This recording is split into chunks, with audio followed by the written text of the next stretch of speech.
Hello and welcome back to my channel. My name is Rachel and I am a mom to 4 kids. 3 of them are teenagers, so I make a lot of food around here. But in today's video, I have quite a few dinners and one lunch to show you what I made. But starting off, I am making a potato cheddar soup. So I'm just starting off by dicing up my onion, carrots, celery, and garlic. I'm also boiling some potatoes on the stove. You're the rose in a garden, and it shows if I'm honest. You're the leaves in mid-August, and I've come out here to say that I love you. Ooh. This recipe is really easy to make bigger or smaller depending on your family size or how much you want to make at the time. But I'm just starting off with 1 diced onion, like 6 or 7 cloves of garlic, 3 or 4 carrots, 2 stalks of celery. So once I have those all diced up, I put them in a pot with some olive oil and let them start to soften. You're the rose in a garden, and it shows if I'm honest. Next, I just added in some salt and pepper because you want to make sure to season every layer. That I love you.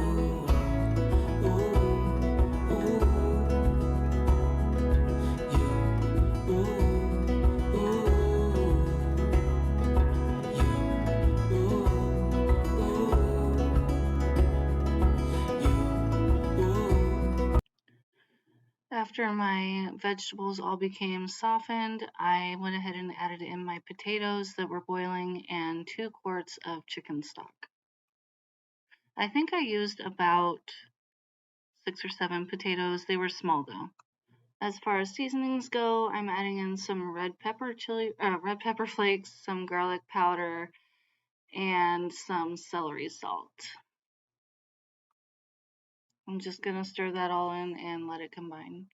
I'm just waiting for the broth to come up to a boil and then I will start mashing the potatoes a little bit.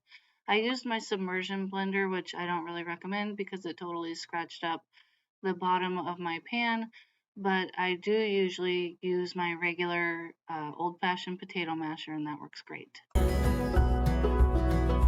You're the leaves in mid-August, and I've come out here to say that I love you.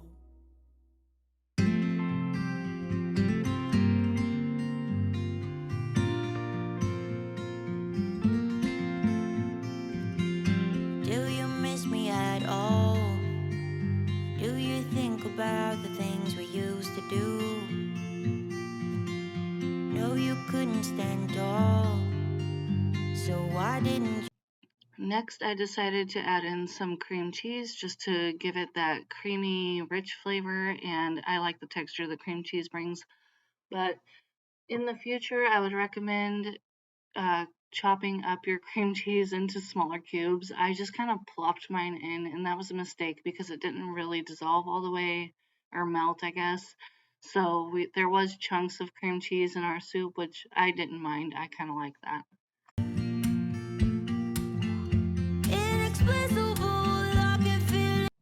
Next, I added in some Cajun seasoning. That seems to be my new favorite seasoning. I find myself using that in everything just to liven it up a little bit. And then I am adding in my cheese. I think I used some Monterey Jack, cheddar cheese, and mozzarella probably. In this soup, you can really use any type of cheese that you have on hand. It all dissolves. I don't think I would use Parmesan cheese. That might stay a little bit stringy. And then I also chopped up some bacon that I had left over in the fridge. Since this was a meatless dinner, I did want to add something in there for flavor. So the bacon adds a nice layer. Why didn't you call? So many years has gone by, but about you all the time. Looks like you're changing and all, but why? And here's what the soup ended up looking like. It did take quite a bit of time for it to get to the consistency that I wanted. And then we just served it with some regular homemade bread and butter. For the next meal, I decided to make some Alfredo. It's like a Cajun chicken Alfredo, kind of. So I just started off with one giant chicken breast for the six of us, and I cut that into bite-sized cubes. Can you feel me?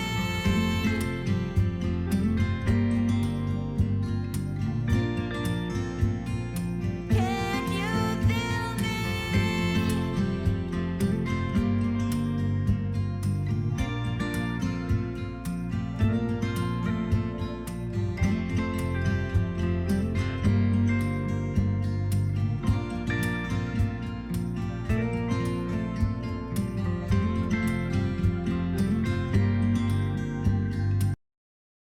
After the chicken breasts were all cut up, I went ahead with my Cajun seasoning and just sprinkled it in and made sure to cover all of the chicken with it. And I just kind of let that marinate off to the side while I finished getting everything else ready.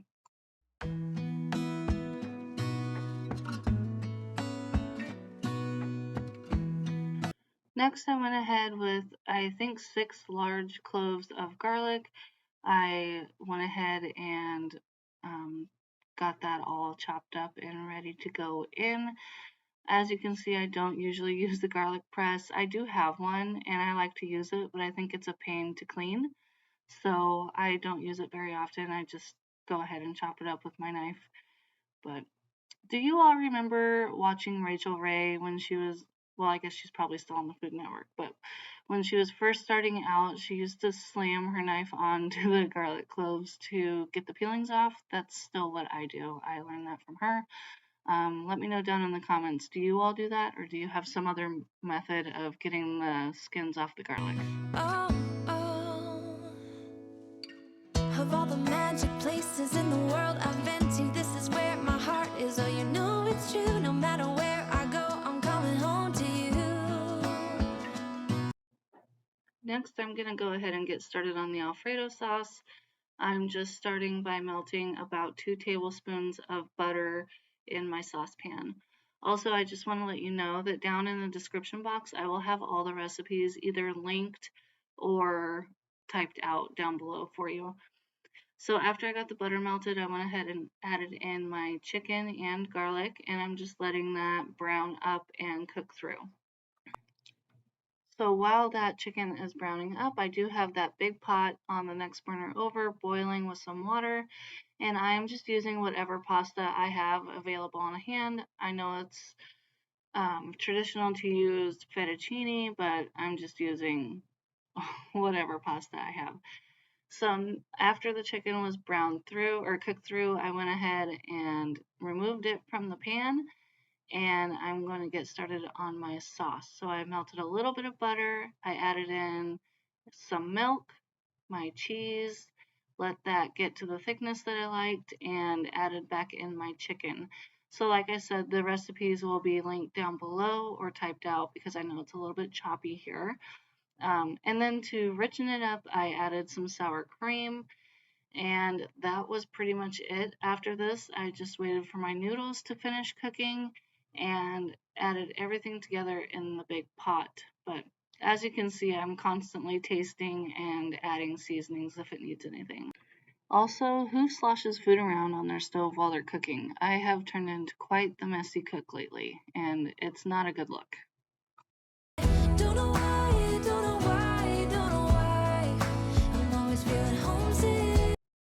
And this is what the chicken Alfredo ended up looking like. The kids categorized it as more of a mac and cheese, but it was good. Next, I'm going to go ahead and get started on a Zatarain's Jambalaya Box mix. I did have this blackened chicken Zatarain's sausage in the freezer, two packs of sausage, and that was enough to feed my family of 6. So I just started by cutting up the sausages into bite-sized pieces. This week's theme seems to be blackened seasoning themed. I don't know what I was doing, but it was all delicious. And this Zatarain's box mix I just made according to the box directions exactly. And so if you want to see how to make that, go ahead and buy that box mix. You can get it at any of your local grocery stores. And this sausage, I'm sure you can get at most stores. If you can't find this particular sausage, I would recommend the Hillshire Farms kielbasa. That works just fine also.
As you can see here, after I browned up that chicken sausage, a lot of the seasoning came out and stuck to the bottom of the pan.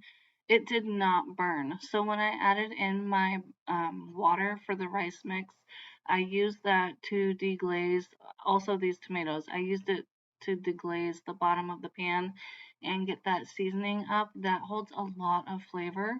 So you never want to just let it go to waste. Always try to deglaze your pan.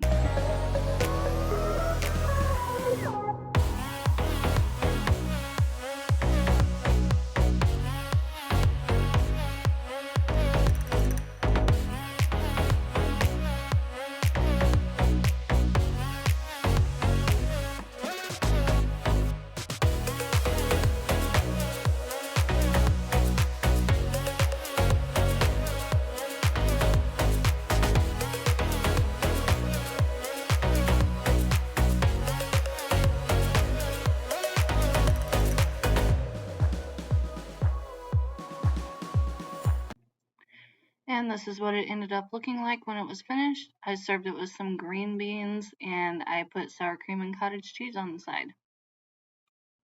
Next, I got started on a marinade for pork carnitas. I will have this marinade listed out down below, but I started off with some chicken broth, which I just made with some chicken bouillon. I needed lime juice, so it was a good way to use up these 2 limes that I had. It used orange juice and garlic, oregano, and I don't remember what the other seasoning was, but it'll be listed out down below.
once I had the marinade all together, I went ahead and started browning up my pork.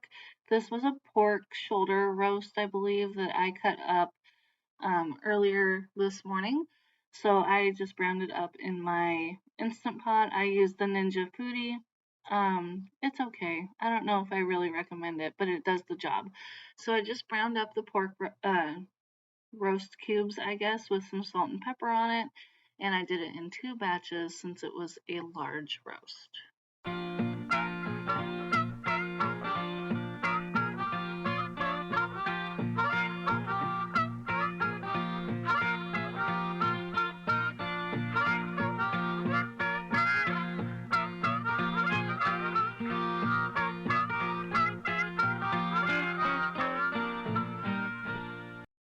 After it was all browned up, I went ahead and combined it in the pot with the marinade, made sure all the pork was pretty well saturated with the marinade, and set it to, how many minutes did I set it for? 30 minutes. And that worked out perfectly. I can't believe how much time the Instant Pot saves you. But as that was cooking, I made some homemade refried beans. So I had 2 cans of pinto beans that I canned in my pressure canner, and I just add that to a skillet with the juices. I don't drain them off, and I start letting them come up to a simmer. I do add spices. You can add whatever spices you like. I used adobo seasoning, cumin, and oregano, salt, and pepper. So once those start to come up to a light simmer, I go ahead and mash them with my little potato masher.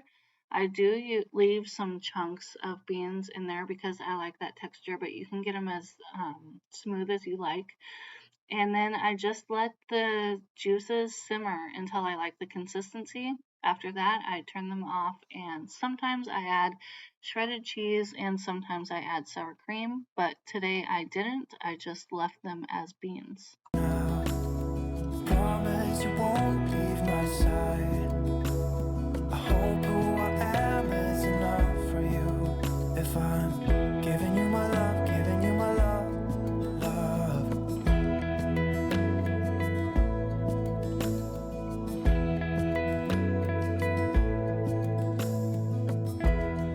Tell me what you wanna do. I'll do anything. As long as I can be here with you, everything's alright.